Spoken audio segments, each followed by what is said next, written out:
Hello नमस्कार मेरे प्रिय बंधुओं, मैं अनूप सर आप सभी का अपने परिवार एपीएस ट्रायल क्लासेस में दिल खोल कर स्वागत करता हूं। दोस्त, हम उम्मीद करते हैं कि आप लोग जहां भी होंगे स्वस्थ होंगे, मस्त होंगे और आपकी तैयारी बहुत शानदार चल रही होगी। तो दोस्त, आज हम लोग एक नए टॉपिक के साथ यहाँ पे उपस्थित हुए हैं। जो हमारा टॉपिक है वो है अनंत लंबाई के एक समान आवेशी सीधे तार के कारण वैद्युत क्षेत्र की तीव्रता। ये समझते हैं, ये हमारे बोर्ड एग्जाम में लगभग 5 अंक दे के जाता है। क्या 5 अंक आपका फिक्स करके जाता है। कभी कभी आपसे पूछ लिया जाता है गॉस की प्रमेय क्या है। गॉस की प्रमेय की सहायता से ही इसको आप प्राप्त कर पाएंगे, क्योंकि आप पढ़ रहे हैं गॉस के नियम का अनुप्रयोग। क्या पढ़ रहे हैं आप लोग? गॉस के नियम का अनुप्रयोग पढ़ रहे हैं, इसलिए आप क्या कर पाएंगे मेरे दोस्त, बिना गॉस के नियम को लगाए हुए इसको डेरिवेटिव करना आपके लिए कठिन है। आप इसका डेरिवेशन करना आपके लिए संभव सा साबित हो सकता है, इसलिए आपको क्या आनी चाहिए, गॉस की प्रमेय। तो चलिए आइए आप बात करते हैं हम लोग थोड़ा सा। जैसे कि हमारे पास एक अनंत लंबाई का सीधा तार है। अनंत लंबाई का हमारे पास क्या है, एक सीधा तार है जिसके अंदर प्लस क्यू आवेश भरा हुआ है। क्या है? जिसके अंदर एक प्लस क्यू आवेश, ये आवेशित है। तार कैसा है? आवेशित है। तार के अंदर आवेश हमने दिखाया आपको। चलिए, इस तार के अंदर प्लस क्यू आवेश भरा है। इस तार से आर दूरी पर हमने क्या माना, एक बिंदु P माना, जहां पर वैद्युत क्षेत्र की तीव्रता ज्ञात करनी है। क्या ज्ञात करनी है? वैद्युत क्षेत्र की तीव्रता।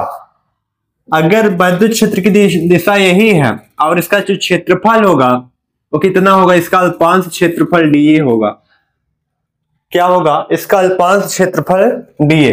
अगर दोनों एक ही दिशा में हैं तो इनके बीच का जो एंगल बनेगा, थीटा की वैल्यू जो आएगी वो 0 अंश आएगी। आप इसको भी ध्यान में रखिएगा, क्योंकि अगर कोई दो चीजें एक समांतर की दिशा में होती हैं, एक ही दिशा में होती है, तो उनके बीच जो कोण बनता है वो 0 डिग्री का होता है। इस कंडीशन को आप भी अप्लाई करिएगा। आइए अगर बात करें हम थोड़ा सा कि रेखीय आवेश घनत्व क्या होता है, क्योंकि हमको बिना रेखीय आवेश घनत्व पढ़े हुए अनंत लंबाई के तार के कारण वैद्युत क्षेत्र की तीव्रता को हम डेरिवेशन नहीं कर पाएंगे, डेरिवेशन उसका हम कर ही नहीं पाएंगे। तो आइए स्टार्ट करते हैं हम लोग। क्या रेखीय आवेश घनत्व क्या होता है, इसकी परिभाषा लिखते हैं। क्या लिखेंगे हम लोग? रेखीय आवेश घनत्व। रेखीय आवेश घनत्व की परिभाषा क्या होती है, आइए समझते हैं हम लोग। रेखीय आवेश घनत्व, इसका सूत्र क्या होता है? इसका सूत्र होता है लेम्डा बराबर क्यू अपान में यल। क्या होता है? लेम्डा बराबर क्यू अपान में यल। अर्थात कह सकते हैं एकांक लंबाई पे जो नीचे चीज रहती है, जो अपान में कोई भी चीज रहती है, उसको हम कहते हैं एकांक। एकांक लंबाई पर प्रवाहित आवेश रेखीय आवेश घनत्व कहलाता है। हमने क्या बताया आपको? एकांक लंबाई पर प्रवाहित आवेश रेखीय आवेश घनत्व कहलाता है। आपको यही लिखना है। क्या? एकांक लंबाई पर, एकांक लंबाई पर, एकांक लंबाई पर, एकांक लंबाई पर प्रवाहित आवेश, प्रवाहित आवेश, प्रवाहित आवेश रेखीय आवेश घनत्व कहलाता है। क्या कहलाता है? रेखीय आवेश घनत्व कहलाता है। रेखीय आवेश घनत्व कहलाता है, कहलाता है।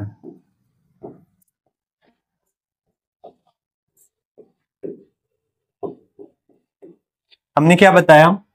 एकांक लंबाई पर प्रवाहित होने वाला आवेश रेखीय आवेश घनत्व कहलाता है। इसको आप सूत्र के माध्यम से भी याद कर सकते हैं, इसको रटने की जरूरत नहीं है, समझने की जरूरत है। तो मेरे दोस्त, इस बात को आप नोट डाउन करके भी रखेंगे, इस बात को भी आप नोट डाउन करके रखेंगे, ध्यान रखिएगा, इस बात को भी आप नोट डाउन करके रखेंगे। इस बात को भी आप नोट डाउन करके रखेंगे यहाँ पे।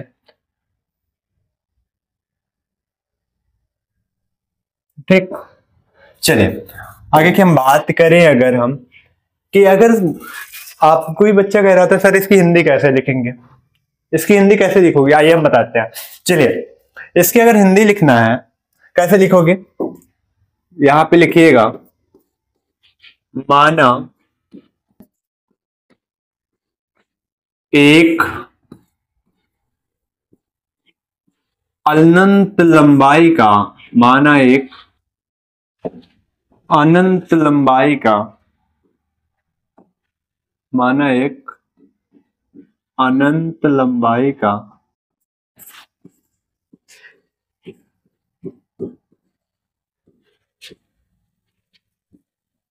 एक सीधा तार है, एक सीधा तार है,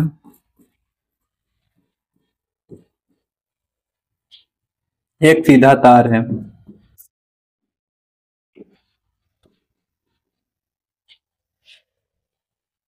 जिससे आर दूरी पर, क्या लिखेंगे फिर आगे, जिससे आर दूरी पर एक बिंदु P है, जिससे आर दूरी पर, जिससे आर दूरी पर एक बिंदु P है, एक बिंदु P है, एक बिंदु P है जहां विद्युत क्षेत्र की तीव्रता ज्ञात करनी है, विद्युत क्षेत्र की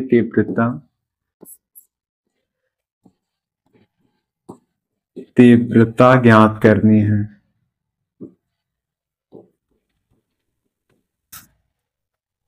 ज्ञात करनी है।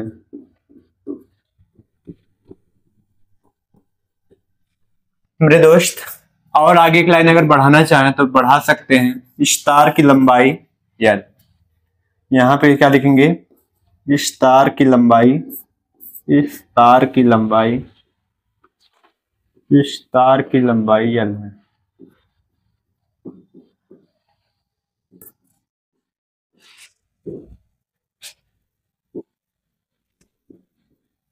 इस तार की लंबाई L है।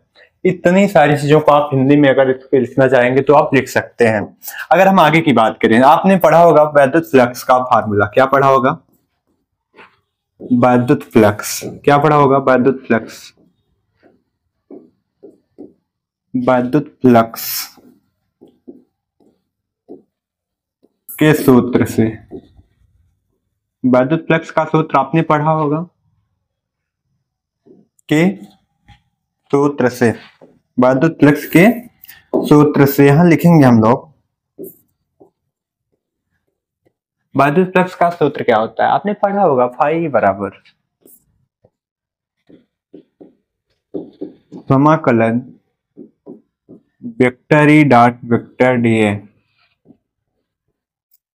आपको एक बात और आपको पता होनी चाहिए, जो आप क्लास 11th में पढ़ रखे होंगे, जब vector A dot vector B होता है तो इसको हम लिख सकते हैं ए बी कॉस थीटा।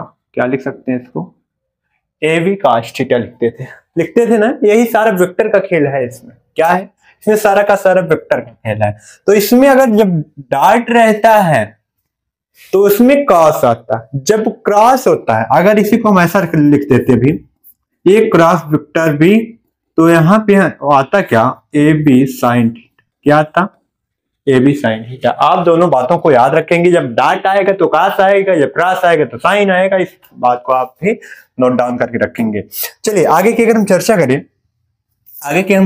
तो क्या करेंगे, अब वेक्टर को हम कुछ इस तरीके से लिख सकते हैं हम लोग, फाई इक्वल में समाकलन E D A cos theta. क्या लिख सकते हैं, समाकलन क्यों लगाया गया, समाकलन का मतलब होता है संपूर्ण। क्या होता है, संपूर्ण। चलिए अब आगे यहां अगर हम थीटा की वैल्यू देखें, थीटा की वैल्यू क्या पुट करेंगे हम लोग, 0 डिग्री। क्या रखेंगे, 0 डिग्री। चलिए रख लीजिए यहाँ पे फाई समाकलन E into D A cos 0 degree. चलिए आगे अगर हम बात करें, अगर हम नेक्स्ट करें, हमने क्या पढ़ा अभी तक, हमने पढ़ा यही कि आया हमारे पास क्या, फाई बराबर क्या आया निकल के, समाकलन E into D A cos 0 अंश। यही पढ़ा हमने ना, नेक्स्ट पेज में भी यही पढ़ा हमने। अब यहाँ कॉस 0 अंश की वैल्यू पुट करिएगा, ई इंटू में डी ए कॉस 0 की वैल्यू क्या होती है आपको पता होना चाहिए, आपको पता होगा कॉस 0 की वैल्यू क्या होती है, 1 होती है। तो फाई ई इक्वल में क्या आएगा, ई इंटू में डी ए, ई इंटू में डी ए। अब इसको हम कुछ इस तरीके से कर सकते हैं, इसको हम कुछ इस तरीके से कर सकते हैं, फाई ई इक्वल में ई को बाहर कर लेते हैं, समाकलन डी ए कर लेते हैं। क्या कर लेते हैं, समाकलन डी ए। आपको इतनी सारी बात पता होनी चाहिए कि हमने क्लास 10th में मैथ में पढ़ा था, संपूर्ण क्षेत्रफल किसी का चाहिए होता है तो क्या होता है, डीए अर्थात क्षेत्रफल, अगर हमको संपूर्ण क्षेत्रफल चाहिए होता है तो उसको हम रखते हैं 2 पाई आर एल। यहाँ पे ऊंचाई ना देके लंबाई दिया है। हमारा बेलन कैसा था, आइए हम दिखाते हैं आपको हमारा बेलन कैसा था। हमारा बेलन इस सॉरी ये हमारा जो तार था वो बेलनाकार था, इसलिए यहाँ पे हमको ऊंचाई ना देके क्या दिया गया था, लंबाई दिया गया था। 2 पाई आर एच होता है संपूर्ण पृष्ठीय क्षेत्रफल, अर्थात यहाँ बेलन का जो क्षेत्रफल आएगा वो 2 पाई आर एच की जगह पे 2 पाई आर एल आएगा। जो बेलन का क्षेत्रफल पढ़े थे हम लोग 2 पाई आर एच पढ़े थे, लेकिन यहाँ ऊंचाई ना देखिए लंबाई दिया है तो 2 पाई आर एल हो जाएगा। तो आपको यहाँ पता होना चाहिए, यहाँ पे हम लोग क्या रखेंगे, डीए की जगह पे 2 पाई आर एल। क्या रखेंगे, 2 पाई आर एल रखेंगे। इस बात को आप नोट डाउन करके रखेंगे। चलिए अब क्या करेंगे, हम लोग एक ही वैल्यू पुट कर देंगे, कर दीजिए। फाई इक्वल में ई इंटू में 2 पाई आर एल, 2 पाई आर एल। चलिए इसको हम एक साइड करते हैं, आगे की हम चर्चा करें। अगर चलिए आइए बात करें, अगर हम फिर क्या गॉस की प्रमेय, क्या पूरे गॉस की प्रमेय से, क्योंकि हम लोग गॉस के प्रयोग पढ़ रहे हैं, बिना गॉस के नियम को लगाए हम तो कुछ कर नहीं पाएंगे। तो सर बात तो सही है, गॉस की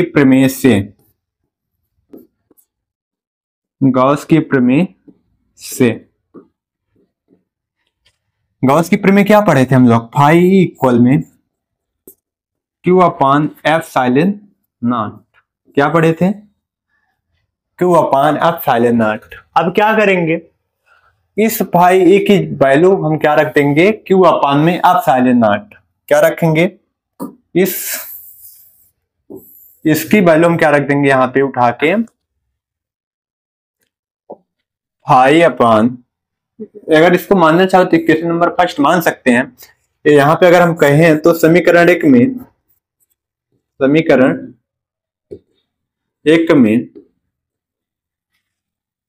फाई का मान रखने पर,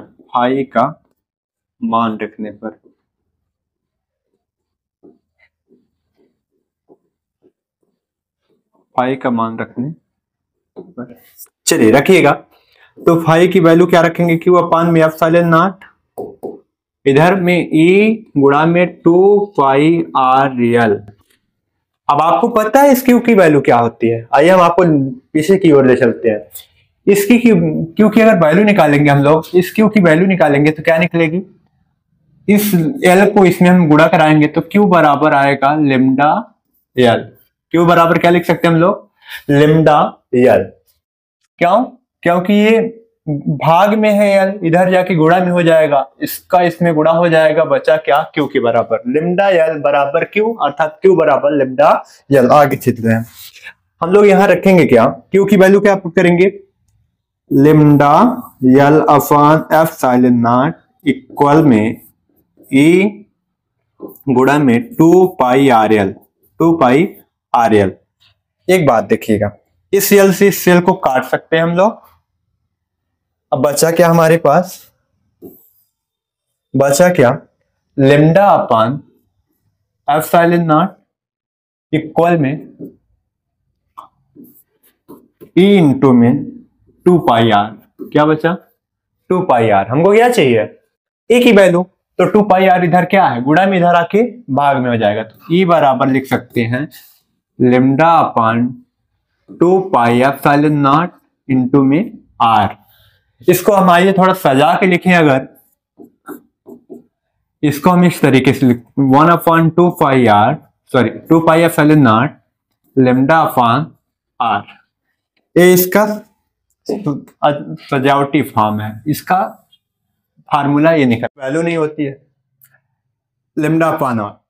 अगर हम क्वेश्चन सॉल्व करेंगे तो हमको बहुत सारे प्रॉब्लम को फेस करना पड़ेगा, इसलिए हम क्या करते हैं, ऊपर नीचे 2 से मल्टीप्लाई 2 से डिवाइड कर लेते हैं। 2 से अगर मल्टीप्लाई कराएंगे 2 से डिवाइड करेंगे तो बात तो वही है। अगर हम इसको डिवाइड करेंगे 2 दूनी 4, फिर हमको क्या मिलने वाला है, यही चीज फिर मिल जाएगा। तो हम इसलिए क्या किए, ऐसा करने का एक ही मकसद था हमारा, क्योंकि इसकी वैल्यू होती है, क्या होती है, इसकी वैल्यू होती है, वैल्यू क्या होती है 9 × 10⁹, क्या होती है 9 × 10⁹ इसकी वैल्यू होती है। इसलिए हमने ऐसा किया ताकि हमको क्वेश्चन सॉल्व करने में, न्यूमेरिकल सॉल्व करने में कोई दिक्कत ना हो। तो हम उम्मीद करते हैं कि आपको क्लास बहुत पसंद आई होगी। अगर हो तो इसको लाइक करिएगा, शेयर करिएगा अपने दोस्तों के साथ। अगर चैनल पे नए आए हैं तो चैनल को सब्सक्राइब करिएगा। तब तक के लिए दोस्तों, thank you so much, take care, love you.